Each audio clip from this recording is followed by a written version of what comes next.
Today on Ancient DOS Games, we're taking a look at Nitemare-3D, and really, this is a tricky game to give an overall opinion of.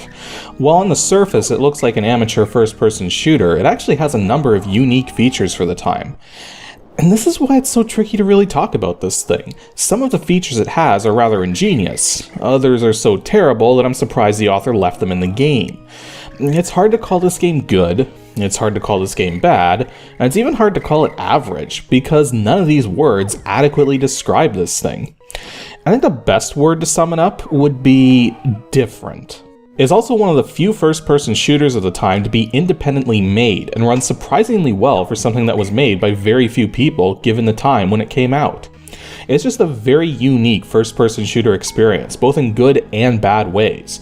The one thing that surprised me was that despite the name and the genre, this game actually isn't really gory at all. Instead of things bleeding when they get hurt, they just turn to dust, including the main character. So despite its nature, it also happens to be one of the least offensive first-person shooters out there.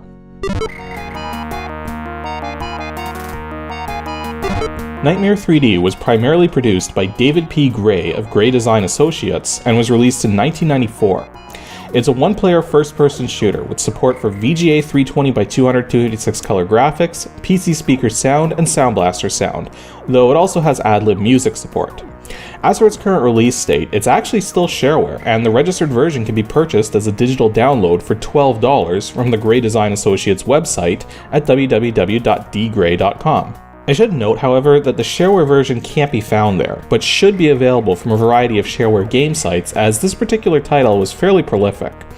I should also note that the digital download comes with both Windows and DOS versions of the game, but getting the Windows version running properly can be a pain since it's 16-bit and uses WinG, so it's better to just stick with running the DOS version. Surprisingly, there was also a physical release of this game on a 3.5-inch floppy disk with a case of some kind, either a slipcover or a plastic disc case, I'm not entirely certain. But it's exceedingly rare to find nowadays, and I was unable to gauge a price on how much it goes for when it does show up. Believe it or not, this game is actually sort of a sequel to a series of inventory-based adventure games known as Hugo. I say sort of a sequel because it's not really clear where this game fits in with the lore of those games, not to mention the huge difference in genre. But the game definitely features Hugo as the main character you play as, since he's identified by name in the game's documentation. The story is otherwise extremely simple. An evil scientist known as Dr. Hammerstein has kidnapped Hugo's beloved sweetheart Penelope for the sake of conducting experiments, and it's up to Hugo to enter this scientist's spooky mansion to rescue her. And if that sounds familiar, it's because at first, the story seems to be hugely inspired by Maniac Mansion, which starts off similarly.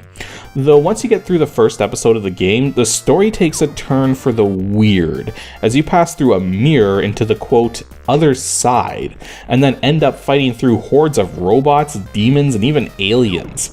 In fact, the whole notion of this game being based on horror concepts like ghosts and vampires kinda takes a side seat to everything else once you get past the first episode. Sorta. The styles clash very noticeably, and it's hard to tell if this was an intentional style choice or just the game producers throwing everything into a blender and seeing what came out. Granted, that's not exactly a bad thing, but it's certainly not what you might expect. In fact, it's kind of similar to how the Catacomb 3D games turned out, since those games are all centered around undead and demons at first, then gets into machines, robots, and time travel. Since this is an early first-person shooter, it should come as no surprise that it plays pretty much the way you would expect such a game to. The entire map is made up of cubes on a 2D plane, and you have basic controls for moving, turning, strafing, shooting, running, and activating objects. Plus you have a selection of 4 weapons at your disposal once you find them all. One thing I should quickly point out though is that there's no desperation weapon. All weapons in this game are limited by ammo, and if you run out of ammo completely, you'll be stuck, unable to attack anything. Fortunately, there's lots of ammo all over the place, so unless you're spamming shots like crazy or in early sections of the first 2 episodes, this should never be an issue. One thing that's not in abundance though are health potions, and this can become quite the issue if you're playing on the higher skill levels. The game has 3 skill levels entitled Be Gentle, I'm Tough, and Let's Party, in order of easiest to hardest. However, as far as the difficulty curve is concerned, there isn't one. The actual difficulty of the in-game enemies ranges from really pathetic to extremely dangerous, and there's virtually nothing between those 2 extremes.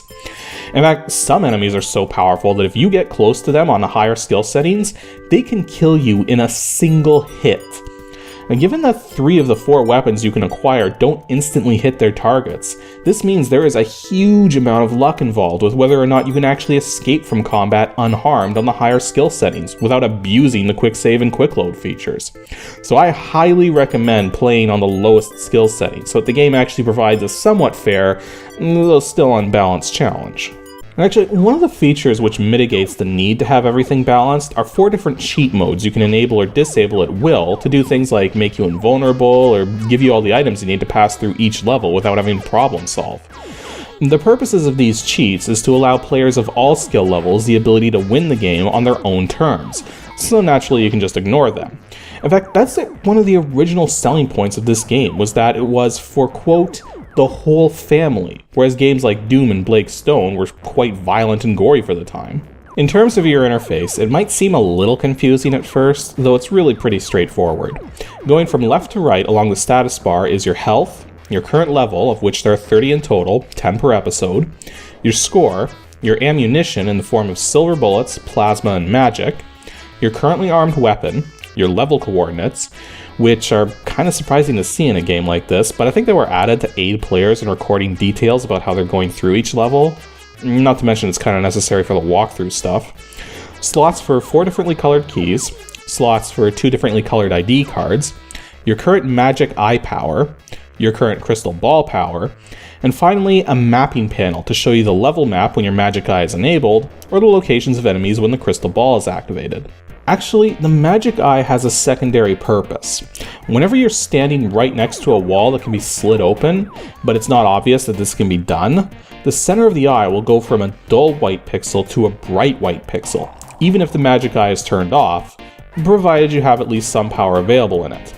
Now, this is a really hard thing to look out for though, and quite often I found myself completely ignoring the first-person view in order to stare at that single little pixel, since the change is so subtle and easy to miss. If you're not looking straight at it, you're not going to see it.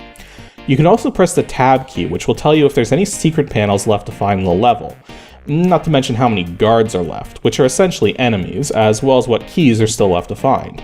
In terms of the weapons you get, you ultimately acquire 4 different ones. In order of acquisition, your first weapon is a plasma gun, which shoots fairly simple plasma pulses, which do average damage. Next you get a magic wand, which is extra powerful against enemies of a magical nature, though the shots fired are still slow moving and difficult to hit with. Next you get a revolver that shoots silver bullets, making it useful against the undead and vampiric creatures, but it's also the only weapon you can acquire which can hit anything instantly. So it's even more useful for taking out enemies at long range. It's extremely difficult to hit anything at range with any of the other weapons. The final weapon you get is simply an upgraded plasma gun that has rapid fire. The slow-moving shots fired by most of these weapons are one major hindrance in this game. While it's cool to see the shots fly forwards and hit things, these plasma and magic pulses move fairly slowly, and worse, you need to be extremely accurate with your shots. Very often you'll see your shot pass straight through an enemy simply because it wasn't centered enough. In fact, your accuracy with any weapon needs to be virtually perfect, you're just going to be missing constantly. Conversely, enemies never miss, which is another reason why the difficulty curve is so badly broken. Furthermore, all weapons in this game, both yours and those fired by your adversaries, do less damage the further away you are. This means you can take less damage from enemies by being far away, but conversely it's going to be extremely hard to do any damage to them, much less hit them in the first place. And since all enemy weapons never miss and hit you instantly, yeah, the whole combat system is just a mess in this game and really needed some more testing and fine-tuning. However, I mentioned that this game has a number of unique aspects to it. Well, believe it or not, there's scripted events. Now, this definitely wasn't something you saw in first-person shooters of any kind up to this point, and this save for System Shock, but Nitemare-3D even predates that game by a few months. While there aren't a ton of scripted events and over half of the levels don't have any at all, their inclusion helps make the game feel more alive and keeps the player on their toes when odd things happen. And one of the first scripted events you'll run into is the sudden loss of power in the mansion, causing all the lights to go out, making it hard to get around without your magic eye. Eventually though, you'll find a breaker box and can restore the power simply by using it. Another unique thing is the inclusion of safes with combination locks, where to get at the contents of the safe, you need to find out the combination. You can also find special pentagrams as you travel around, which can max out your health, your ammunition, your magic eye power, or your crystal ball power, depending on what type of pentagram you find. There are a couple unique aspects though that hinder the game more than they help it by quite a bit. There's sort of a puzzle aspect going on with many of the levels, where you need to push objects around and destroy things in order to get access to various areas. Plus, some of the progression relies on you finding secrets, which kinda doesn't make sense when you think about it, as you should never require the player to find secret things just to proceed through normal gameplay. Worse than that though, some of the object pushing puzzles can be screwed up, whereby doing so and then saving your game ultimately kills your progress and forces you to either turn cheats on to continue or start the game over from the beginning. One final thing I want to address though is one of the worst puzzles I have ever encountered in any game I've ever played, and it has to do with the final level of the first episode. In order to get the final pentagram in this level, necessary for crossing over to the other side of a mirror, you have to take a dumbwaiter to a secret room. However, there's two dumbwaiters in the same room, and attempting to take one up or down simply puts you right next to the other. Before you get to this spot though, you encounter a vampire. Now, a player's natural instinct would be to kill the vampire, save, and move on. If you do this though, you are thoroughly screwed, and no cheat codes in the world will make it possible to keep going. The thing is, to get past this puzzle, you have to abuse the mechanics of how the dumbwaiters work, by staying far away from the vampire and shooting single shots to goad it into escaping down a preset path.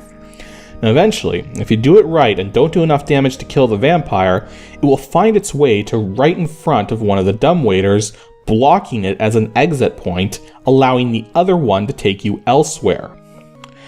There is no freaking way anyone would be able to figure this out on their own without a ton of luck, knowing how the dumbwaiters work programmatically, or by reading the included walkthrough. Yeah, the game actually includes a walkthrough. I think even David Gray realized at one point he had created something extremely tricky and decided to just give players every conceivable option necessary to make it through the game without completely losing it. I really don't know what to make of this game. It has a lot of uniqueness to it, I'll give it that, but it's a combination of things done right and things done wrong that make it really difficult to classify this game with a general rating. I've seen some people call it underrated, and I've seen some people call it one of the worst games ever made. Really, this is just one of those games that comes down to a matter of personal perspective. If you enjoy first-person shooters and enjoy the amateur art style, then this thing will probably keep your attention for at least a little while, up until you get frustrated with the mechanics and just turn on all the cheats. Otherwise, there's nothing here for you, and you should probably just steer very far clear of it. Fortunately, it's easy to set up in DOSBox, as all you have to do is set cycles to max and you're good to go. As for the game's joystick support, I highly recommend not using it. You have to be extremely accurate with your shots, plus the automatic calibration routines don't work properly in DOSBox, leading to certain directions on analog sticks registering faster than other directions.